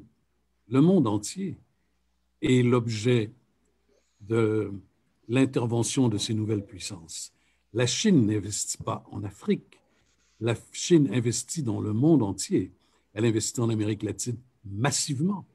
Des pays comme le Brésil, comme l'Argentine, comme le Chili, comme le Pérou, le Mexique, qui avaient peu de relations avec la Chine, c'est devenu dans le top 2, le top 3 de leurs partenaires économiques. L'Europe vient de prendre des mesures pour freiner diplomatiquement, je cherche le bon mot, pour ralentir l'investissement chinois sur le sol européen. Les Américains, dans certains secteurs dits stratégiques, ne veulent pas voir la Chine se répand dans le monde entier, elle ne se répand pas en Afrique. Donc, il y a une réponse du monde, il y a un ajustement du monde à cette nouvelle réalité. Il n'y a plus la grande puissance américaine et la puissance européenne, plus le Japon, l'Australie, la Nouvelle-Zélande, qui commandaient tout ça. Il y a encore ce monde-là, il est toujours là, mais dans un ordonnancement global où tout à coup, il y a des Indonésies de ce bas monde, il y a des Corées de ce bas monde, il y a des Vietnam de ce bas monde, des Indes de ce bas monde, des Chines de ce bas monde, qui interviennent partout. Et là, on espère que les Africains vont se regrouper pour négocier. On négocie tous avec des grands ensembles. On négocie avec les États-Unis, avec l'Union européenne, avec des grandes fédérations comme la Chine, comme l'Inde, comme le Brésil, l'Allemagne, la Russie. Donc, c'est sûr qu'il y a une négociation. À quelles conditions l'investissement se fait? Et moi, je suis de très près les réactions des gouvernements africains. Elles sont très variées. L'Afrique est vraiment plurielle. Il y a des pays qui ont été très exigeants envers les investisseurs chinois, comme ils devraient l'être envers les investisseurs miniers du Canada ou les investisseurs français ou autres dans les assurances ou je ne sais pas quoi. C'est la négociation. La négociation, maintenant, est intéressante aussi à cet égard entre les Africains. Le Maroc est une puissance africaine. Le Maroc s'est répandu sur tout le continent, ses banques, ses sociétés d'assurance, sa grande société de phosphate, etc., etc., etc. Bon, les pays africains doivent négocier avec le Maroc dans ce cas-là. C'est quoi les conditions? Comment faire qu'on soit gagnant-gagnant? Et je crois que oui, il y a des pays qui réussissent à négocier mieux que d'autres. Comme c'est le cas en Europe, il y a des pays qui réussissent à négocier mieux que d'autres et des pays qui sont en meilleure situation. Si vous êtes l'Allemagne, vous êtes en meilleure situation de négociation que si vous êtes la Moldavie. Ben, l'Afrique est un peu semblable. Il y a des puissances en Afrique qui peuvent mieux négocier. Mais il y a un intérêt aussi à ce que les Africains donnent du poids à leur communauté économique régionale et donnent du poids à la ZLEC, la grande zone de libre-échange continentale qu'ils ont décidé il y a 1 an et demi, qui serait un lieu aussi où la parole africaine, donc la négociation africaine, pourrait prendre plus de force. Merci beaucoup. Une autre question dans l'outil chat. Je ne sais pas si on pourrait donner peut-être le micro à Madame Dalki pour qu'elle la pose directement ou je la lis.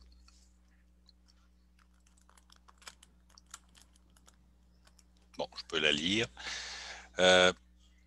Monsieur Roy, comment voyez-vous la problématique, on l'a abordé un petit peu plus tôt, mais comment voyez-vous la problématique de la fuite des cerveaux de l'Afrique? Écoutez, il y a eu une fuite des cerveaux de l'Inde, il y a une fuite des cerveaux de la Chine. Il fut un temps où les étudiants chinois ne retournaient pas en Chine, et à un moment donné, les étudiants chinois d'eux-mêmes ont pensé qu'ils pouvaient avoir un avenir en Chine aussi bon que celui qu'ils pouvaient avoir là où ils étaient, aux États-Unis ou en Angleterre ou Dieu sait où. Donc, il y a un mouvement naturel, en quelque sorte. Et moi, j'observe, je ne sais pas si ça vous frappe, mais moi, j'observe qu'il commence à y avoir un retour d'un certain nombre d'étudiants africains parce qu'ils voient leur avenir dans les institutions africaines, dans des banques notamment. Le secteur bancaire est en train de s'africaniser sur le continent. Il y a des étudiants africains qui retournent pour tout ce qui s'appelle l'organisation du numérique, qui autrement serait peut-être pas retourné. Il y a un petit mouvement qui se fait. Autrement c'est un changement tellement profond qui, à mon avis, s'en vient. Moi, j'ai dit tantôt, je passais rapidement sur ça, mais ce serait intéressant, à un moment donné, progressivement, qu'on fasse une parité entre les étudiants africains qui viennent au Canada et les étudiants canadiens qui vont en Afrique. Ou ailleurs, dans le monde. On a déjà eu des groupes d'intervention de jeunes sur le continent, Amérique latine, Amérique centrale, Afrique, Asie du Sud. Le Canada n'a plus beaucoup ça.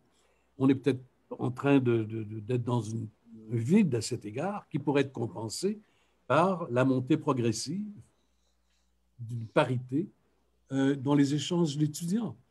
Ce serait nouveau. Ce serait le Canada innoverait. On parlait d'innovation tantôt.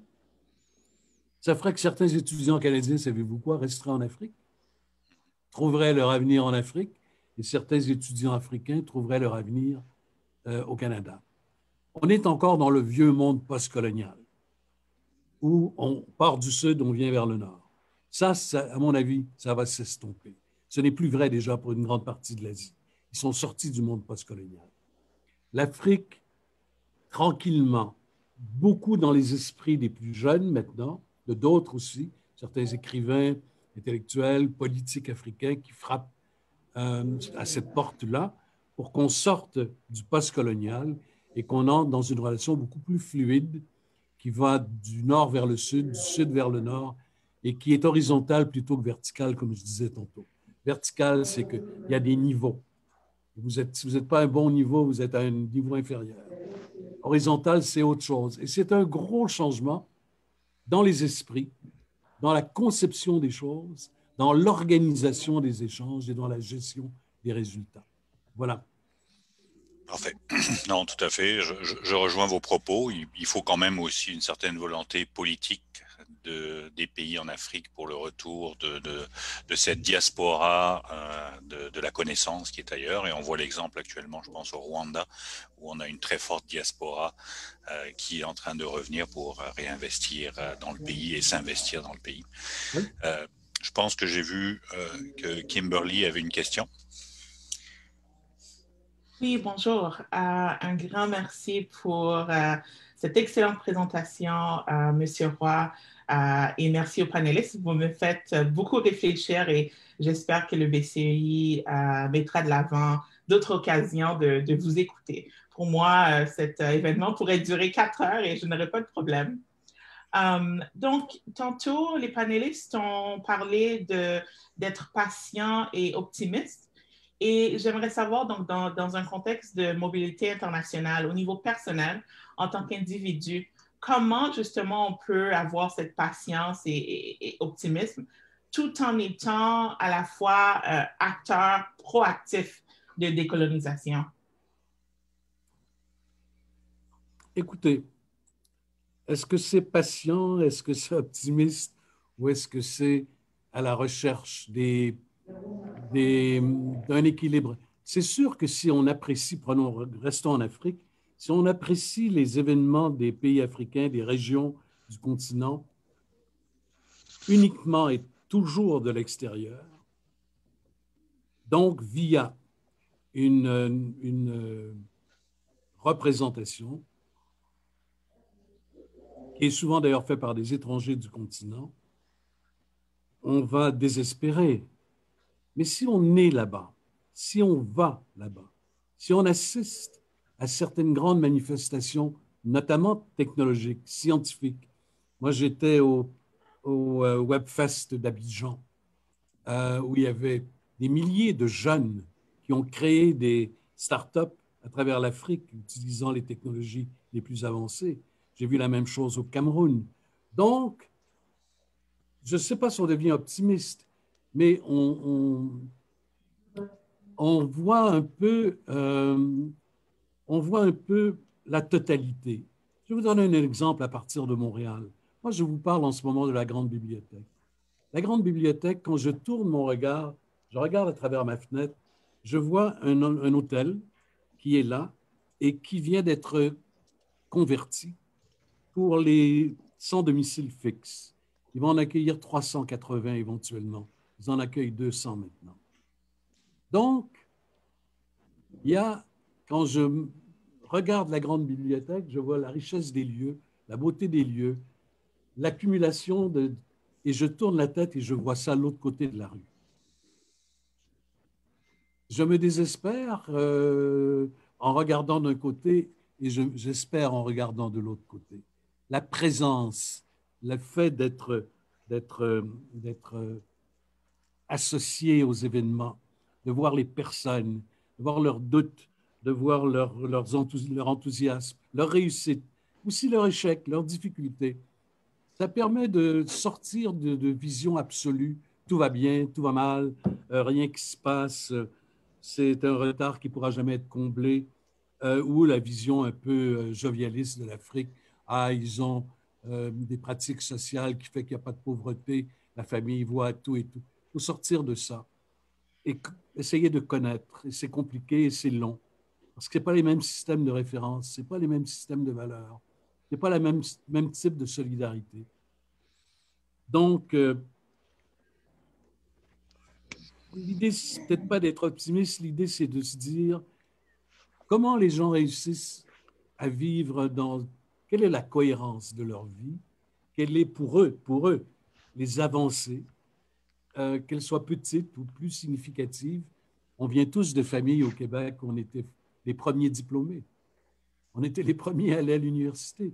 Il y a de ça en Afrique aussi, en ce moment, les premiers à aller dans une grande école, les premiers à aller étudier à l'extérieur. C'est la densité de l'expérience humaine qui est intéressante à connaître et qui te donne des raisons d'espérer. Merci. Je pense que, Madame Dalki, vous avez une autre question.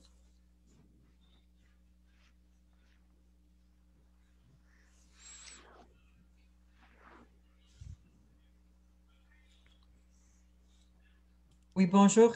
Est-ce que vous m'écoutez? Oui. Oui. Ah, OK. Bonjour et merci beaucoup pour votre réflexion. C'est vraiment très, très intéressant. Et comme c'est vraiment un congrès de l'éducation internationale, je voudrais savoir, basé sur votre expérience, selon vous, quels sont les besoins de l'Afrique en termes d'éducation internationale? Je l'ai dit tantôt, on ne peut pas parler de ça sans être habité par un sentiment de très grande urgence. L'Afrique devra accueillir dans ses systèmes scolaires, qui dans beaucoup de pays sont fragiles, pas dans tous les pays, mais dans beaucoup de pays sont fragiles, des dizaines de millions d'enfants, peut-être 120, 125 millions d'enfants par décennie dans les 3 prochaines décennies. C'est immense, c'est considérable. Donc, les Africains ont un chantier éducatif qui est sans équivalent dans le monde. Je vais vous raconter une histoire. Et en 1994, je me suis retrouvé au Congrès international des archivistes à Beijing. Et l'archiviste en chef de Chine, qui nous recevait pour un repas officiel, a fait la remarque suivante. On venait de faire l'unification de l'Allemagne. Et le ministre de l'Éducation d'Allemagne disait, à cette table-là, que lui, comme ministre de l'Éducation allemand, il avait un boulot terrifiant. Il fallait que tous les ans, désormais, il intègre Allemagne de l'Ouest, Allemagne de l'Est, il intègre, je ne me rappelle plus des chiffres, mais disons 100 000 enfants par niveau scolaire. Et l'archiviste chinois qui entend ça dit « Ah, c'est intéressant. En Chine, tous les ans, ce chiffre-là, on doit le multiplier par 8. C'est 800 000 qu'il faut nous intégrer au système scolaire. La Chine devra faire une intégration à son système scolaire immense dans les prochaines années. Il y a des gens qui travaillent sur ça en Afrique. Et je disais tantôt, il y a des fondations qui travaillent sur ça. Ça veut dire des lieux, ça veut dire des maîtres, ça veut dire des programmes scolaires, ça veut dire sans doute de l'enseignement à distance pour des grands nombres. Il y a une invention de grande portée que les Africains devront faire pour scolariser leurs enfants.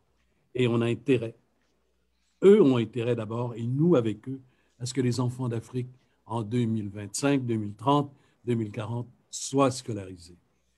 Donc, c'est beaucoup d'investissements. C'est pour ça que nous, nos investissements, nos coopérations un peu sympathiques, gentilles, le multilatéralisme classique, il faut mettre de l'élan dans ça. Il y a une urgence. Il y a une vraie urgence. Et je ne trouve pas que les grands organismes, l'UNESCO, d'autres, sont dans l'urgence. Une véritable urgence. C'est une explosion sans précédent au 21e siècle d'un besoin identifié, connu, concentré, qui peut se transformer en tsunami si on y prend garde. Que vont devenir ces centaines de millions de jeunes en Afrique s'ils ne sont pas scolarisés, s'ils n'ont pas d'emploi? Et ce n'est pas un horizon dans 100 ans, c'est un horizon dans 20 ans, dans 25 ans, dans 30 ans. C'est pour ça que je dis qu'il y a une très grande urgence. Merci, Monsieur Roy, tout à fait. Puis bon, il y a toute cette question et cet enjeu d'intégration de toute cette jeunesse. Et bon, j'étais dans un pays que je ne nommerai pas il y a quelques années et j'avais vu, hélas, le gouvernement en place et le ministère en place, et sans que ce soit bien sûr nommé clairement, mais faire des échecs massifs au niveau du baccalauréat parce que les universités du pays ne pouvaient pas accueillir cette masse aussi importante de nouveaux étudiants qui arriveraient dans les cycles universitaires. Donc, en effet, je pense qu'il y a des éléments sur lesquels, des questions sur lesquelles on peut réfléchir là-dessus. Il y a d'autres questions, mais on va donner la parole à Béatrice là qui va parler, puis ensuite Bénédicte Thérien. Mais entre-temps, je voulais juste vous dire que certains ont fait des commentaires aussi sur l'outil chat pour vous remercier pour la richesse des échanges qui élargit la vision du monde, pour les propos très inspirants que vous avez. Alors, Béatrice, vous pouvez ouvrir votre micro et poser votre question directement. Bonjour Monsieur Roy, merci de nous avoir partagé ces commentaires tellement éclairants. je voulais vraiment vous poser une question par rapport, toujours restant sur le sujet de l'Afrique et les dynamiques post-coloniales en général. Ma question va aller un peu dans tous les sens, mais ce que je voulais dire, c'est je ressens à vos commentaires qu'il y a un point de vue un peu souciant quand il est question en fait d'aborder peut-être le futur de toute cette jeunesse. Et peut-être il se peut qu'il y ait des innovations qui vont se faire, comme ce qu'on a pu voir avec l'Asie, qui aussi, il y a quelques temps aussi, on ne s'attendait pas à leur essor et à leur boom comme il est aujourd'hui, à tel point que même la puissance américaine, et comme vous l'avez dit aussi, les puissances américaines, européennes et japonaises soient tombées. Je voulais poser clairement la question de savoir, pensez-vous que les systèmes et institutions actuelles sont en train d'aider à mettre des systèmes en place, des systèmes concrets pour mettre des changements pour l'évolution en fait et l'intégration de l'Afrique en tant que, pas seulement partenaire économique, mais vraiment en tant qu'entité qui peut faire basculer les choses dans le monde, ou bien nous sommes bien contents de la façon dans laquelle les systèmes sont présentement, et ça ne nous avantagerait pas au fait, malgré qu'on puisse dire publiquement qu'on veut un changement, mais derrière on n'aimerait pas aussi qu'il y ait de vrais changements. C'est une question un peu, je sais que c'est une question emboîtée dans d'autres intersections, mais j'aimerais bien savoir qu'est-ce que vous en pensez. Écoutez, l'Afrique, c'est beaucoup de choses. On l'a dit tantôt, c'est 54 pays. C'est des régions où la densité démographique, comme au Rwanda, est extraordinairement serrée, l'une des plus élevées du monde. Et il y a d'autres régions d'Afrique où la densité démographique permet une croissance sans problème. C'est extrêmement varié, extrêmement divers. C'est le désert et c'est la forêt. C'est les grands fleuves et c'est des lacs. C'est de grandes civilisations aussi, la civilisation bantoue qui commande tout le centre de l'Afrique jusqu'en Afrique du Sud.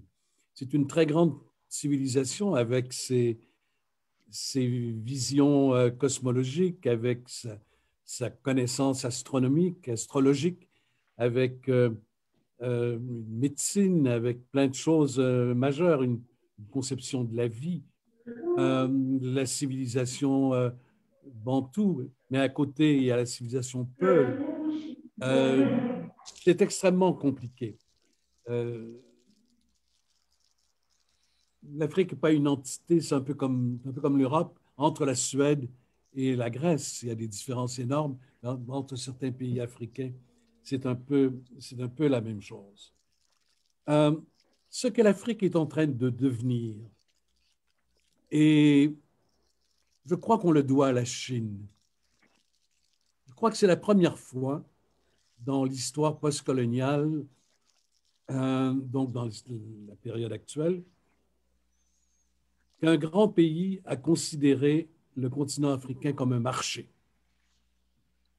comme un endroit où il y a la consommation, où on achète des bicyclettes, où on achète des ordinateurs, où on achète des systèmes d'air conditionné, où on achète des petits récipients de plastique, où on achète toutes sortes de choses, et qui a commencé à investir en conséquence du marché pour le transport des marchandises, la rénovation. Il y a une somme considérable qui a été investie depuis 20 ans dans la mise à niveau des ports de mer en Afrique. 85% de ce qui vient en Afrique du reste du monde vient à travers les ports. Il y a, depuis le Maroc jusqu'à Abidjan, en passant par l'Afrique du Sud, Djibouti, un aménagement moderne, très moderne, des grands ports africains. C'est pour amener la marchandise vers un marché de consommation. Et est en train de se développer un marché de consommation qui fait qu'on expédie. Écoutez, le Rwanda, tantôt M. Soufik évoquait le Rwanda, c'est le premier pays en Afrique qui a interdit l'arrivée massive de vêtements usagés. C'était un dépotoir. Hein? C'était pour des produits périmés, y compris des médicaments périmés, malheureusement, qui venaient d'Europe. on s'éloigne de ça. L'Afrique devient un marché. Et ça va changer beaucoup de choses. C'est plus simplement un territoire où il y a des ressources naturelles, point à la ligne. Les Chinois ont investi beaucoup en Afrique, dont 26% dans le secteur minier. Ce qui est, par rapport à d'autres pays, on ne les nommera pas, mais le Canada, par exemple, une proportion assez raisonnable. L'Afrique, donc, est en train de se normaliser. Ce sera long, il y a des siècles qu'elle est anormalisée. Ça va prendre du temps à la normaliser. Il y a des choses qui se font. Par exemple, la révolution numérique. Elle est arrivée en Afrique en même temps que partout ailleurs dans le monde. C'est la première fois qu'une révolution technologique n'est pas apportée aux Africains par les colonisateurs. C'est arrivé, comme c'est arrivé en Amérique latine, comme c'est arrivé chez nous. Les grandes boîtes, d'abord occidentales, ensuite les chinoises, qui se sont installées. La normalisation de l'Afrique se fait lentement, mais se fait. Voilà. Ça ne se crée pas artificiellement parce qu'on le décrète, ça se construit. Ça se construit.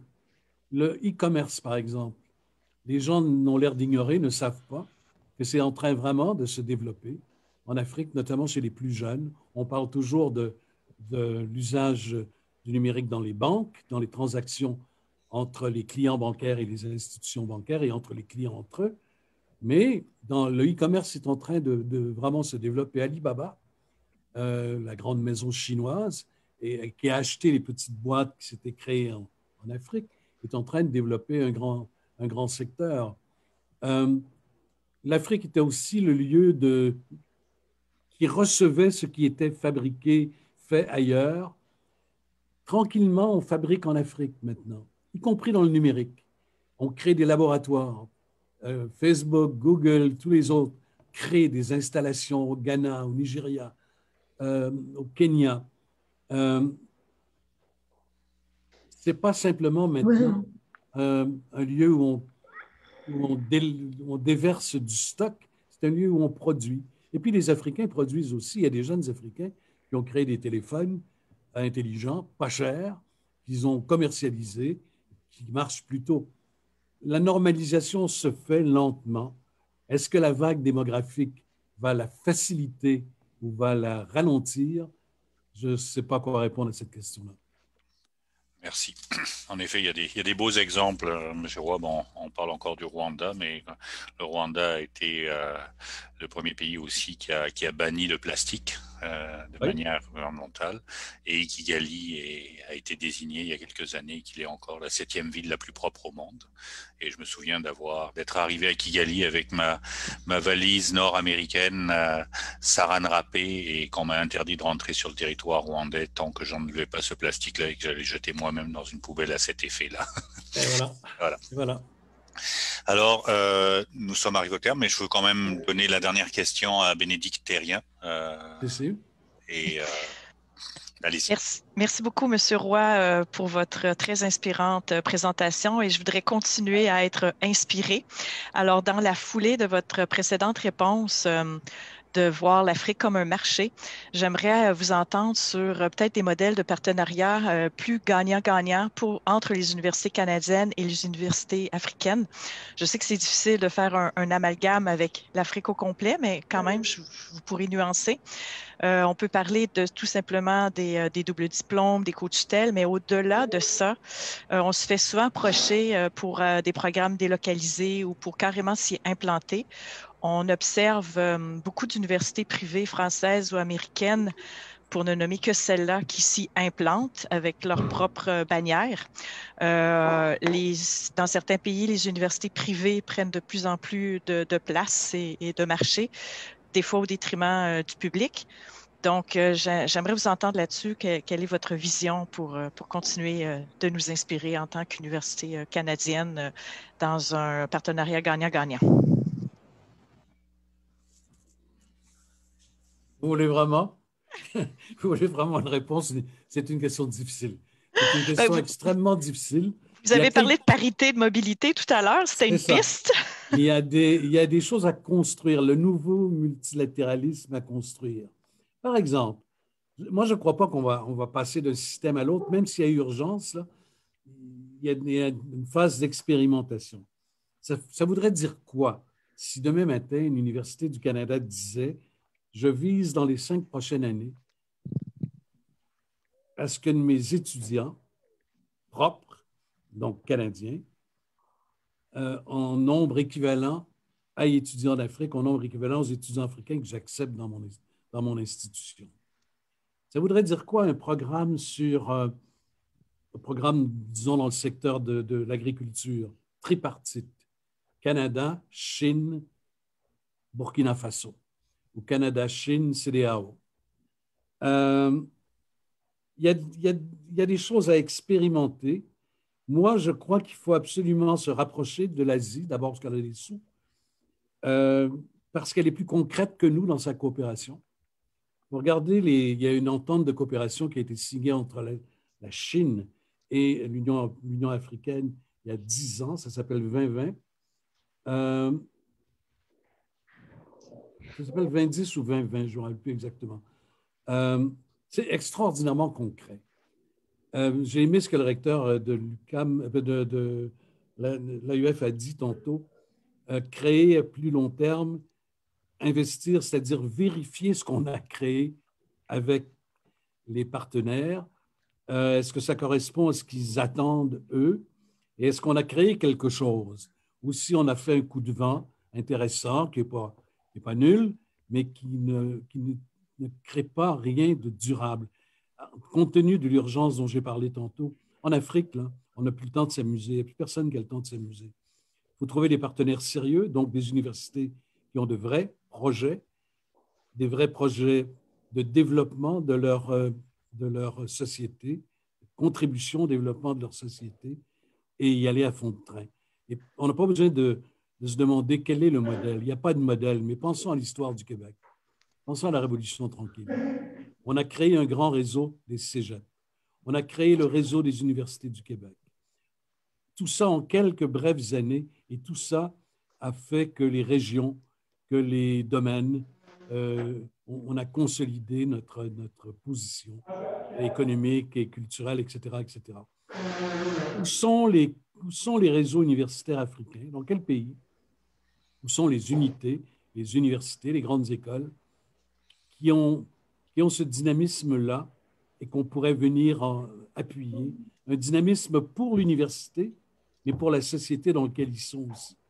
Et notamment en fonction des mutations extraordinaires que l'Afrique va connaître, doubler sa population, doubler la population urbaine, trouver des écoles pour des centaines de millions d'enfants, trouver des jobs pour des centaines de millions d'hommes, de jeunes hommes et de jeunes femmes, ce n'est pas rien. On n'a pas le luxe de se tromper trop, et parce que leur échec est un échec de l'humanité. C'est un échec dont les répercussions vont être terribles. Leur succès va être un succès d'abord pour les Africains, et son retentissement dans le monde va être aussi significatif. Donc, il faut penser l'Afrique comme un marché, je reviens à ça. Mais alors faisons comme on fait avec les autres marchés. Pourquoi le Canada ne fait pas un accord de libre-échange expérimental avec le continent africain? Il faut acheter en Afrique. Il faut encourager la production, il faut tirer la production par l'achat.